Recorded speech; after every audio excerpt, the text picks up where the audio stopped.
윤석열 정권 인수위가 오늘로 활동을 마감합니다.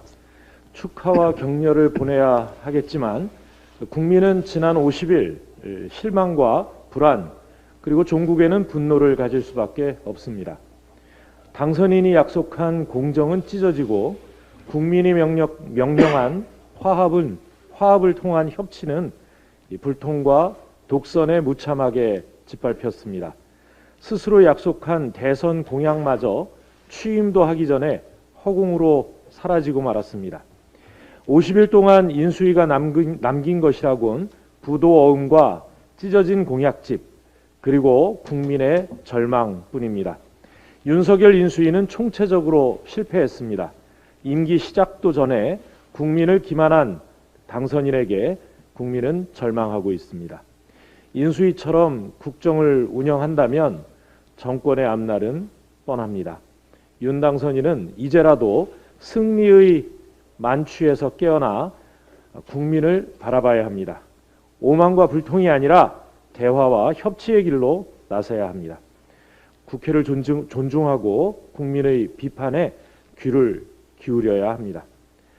사방에서 울리는 경고음을 무시한다면 정권은 실패하고 국민은 불행해질 것입니다. 당선인의 맹성을 촉구합니다. 총체적 실패로 마무리된 인수위와 함께 윤석열 당선인의 선거 게임용 8도 유람도 끝이 났습니다. 국정 설계에 집중해도 모자랄 시기에 지방선거에 출마한 윤핵관들과 사진 찍고 밥 먹는데 시간을 허비한 겁니다.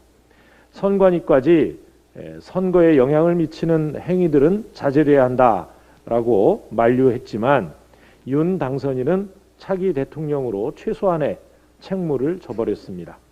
윤 당선인이 진실한 윤핵관들을 찾아 전국을 돌며 국민 향해 팔뚝질하는 동안 대선 공약은 허공으로 사라졌습니다. 국정을 걷어차고 윤핵관 낙점에만 혈안이 된 당선인 때문에 민생은 도탄에 빠지고 국민은 절망에 빠졌습니다. 윤 당선인은 선거가 아닌 민생과 국정에 집중해야 합니다. 코로나 회복과 한반도 긴장 고조, 또 요동치는 국제정세 등 정권 출범 이후 챙겨야 할 사안이 산적해 있습니다. 윤석열 당선인은 국민의힘의 후보도 선대위원장도 아닙니다. 대한민국 대통령으로서 채통을 지켜주시기 바랍니다. 윤석열 정권에 대한 국민과 국민의 인내에도 한계가 있음을 명심해 주시기 바랍니다. 네, 경찰과 공수처는 한동훈 후보자에 대해 즉각적인 수사를 개시해야 합니다. 한동훈 후보자 자녀에 드러나는 비위 의혹, 조국 전 장관은 포악한 악어 앞에 작은 송사리였습니다. 보도에 따르면 한 후보자의 고교생 딸이 지난 1년 동안 국제학술지에 논문 한 편을 비롯해 10여 편의 논문 작업에 참여했다고 합니다. 전자책도 4권이나 펴냈습니다. 주제도 화려합니다. 미국법부터 의료, 철강산업의 미래까지 평범한 고교 1학년생이 도저히 다루기 힘든 내용뿐이었습니다. 이외에도 부모 찬스를 이용한 입시용 기부 스펙 쌓기, 셀프 기사 작성 등 허위 스펙 풀코스를 거친 것 같습니다. 경찰과 공수처는 즉각 수사를 개시하고 자택은 물론이고 관련자와 단체에 대한 압수수색을 해야 되지 않겠습니까?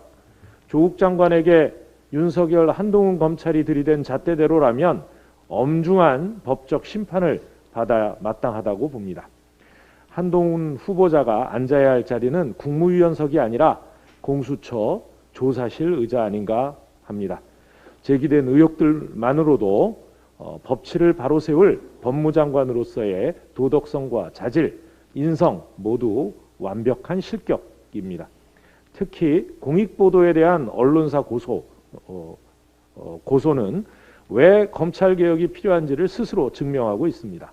공익보도에 시비 걸기 전에 본인 휴대폰 비밀번호부터 당장 풀어야 할 것입니다. 민주당은 국민의 눈높이에서 이 윤석열, 한동훈 검찰의 기준에서 철저히 검증하겠습니다. 한 말씀 더 드리겠습니다. 윤석열 당선인이 서울시 공무원 간첩 조작 사건에 연루된 이시원 전 검사를 공직기강 비서관에 임명했습니다. 윤 당선인 주변에 도대체 사람이 그렇게 없는 겁니까? 도둑에게 도둑 잡으라고 하면 결국 도둑이 판치는 세상이 됩니다. 법치국가 대한민국에서는 평범한 공무원을 간첩으로 조작한 범죄 연루자에게 결코 공직기강을 맡길 수는 없습니다. 고문경찰 이근한을 인권위원장에 앉히는 것과 같습니다. 전두환 시대를 찬양하더니 간첩 조작하고 공안 통치하던 50 시절로 회귀하겠다는 노골적인 대국민 선전포고 아닌가 싶습니다. 국민의 이름으로 절대 용납하지 않겠습니다. 대한민국 법치와 인권에 대한 명백한 도발을 즉각 중단하고 인선을 철회하지 않는다면 국회가 할 수 있는 모든 차원의 강력한 대응에 나설 것임을 경고합니다.